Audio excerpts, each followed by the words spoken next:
Hello, everyone. So, if you've ever been in an English class, you know that analyzing literature is a large part of it. But that begs the question, how do you actually do that? So, for today, I'm going to be sharing you a 3 step process to analyzing literature and how I approach this for every single piece of literature I encounter. So there are 3 steps, which is number one, find out the literal meaning of the piece of literature you're trying to understand. Number two, look at the key words and see if you can spot any patterns or anything that interests you or stands out in any way. And number three, what is the purpose of the author using these words? So I will use 2 and 3. I will switch between them frequently so I can focus and target specific areas of this poem. So if you haven't read this poem already, pause the video and see if you can gain an overall understanding of what Sylvia Plath is trying to say in this one. Okay, so if you look at this poem, there are 3 stanzas.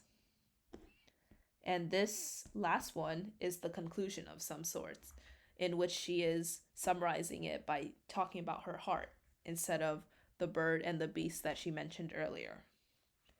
So, what is she trying to tell us about her heart based on these 2 comparisons? Well, we can start.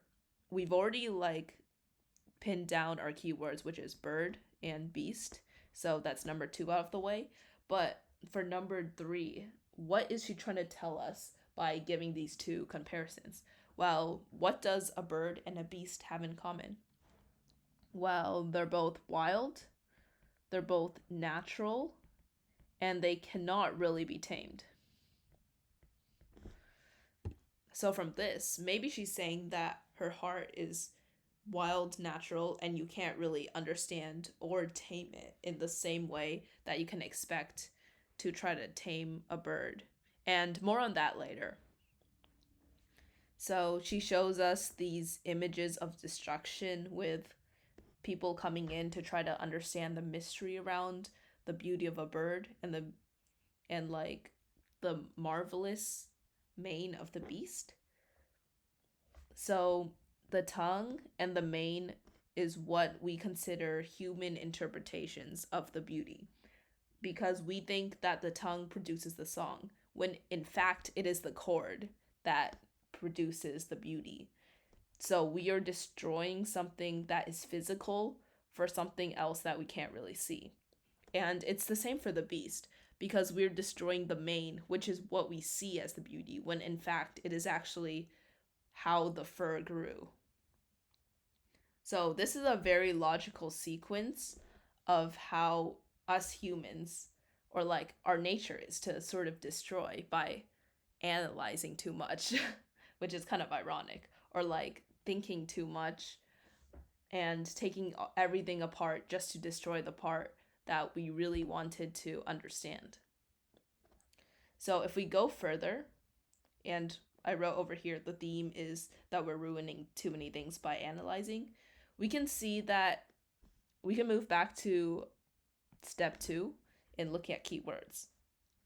So she uses the word clock to describe a heart, which is pretty interesting because that doesn't exactly make too much sense.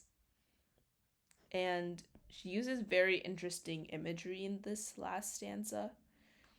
And I think this was intentional, because even as these two stanzas had a very logical progression, she sort of disrupts this by saying that her heart is a little bit like a clock that keeps on beating irregularly, and showing us that there's not really much reason to it. In this way, she is actually warning us in our last stanza over here to say, I know this doesn't really make sense, but don't think too much about it. Don't look at it too closely. So I guess this is some sort of juxtaposition. There is logic over here, and there is some sort of nonsense of her comparison over here.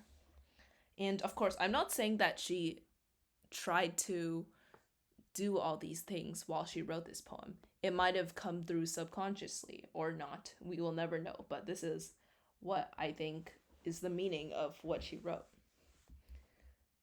So thank you for listening, and I will see you sometime.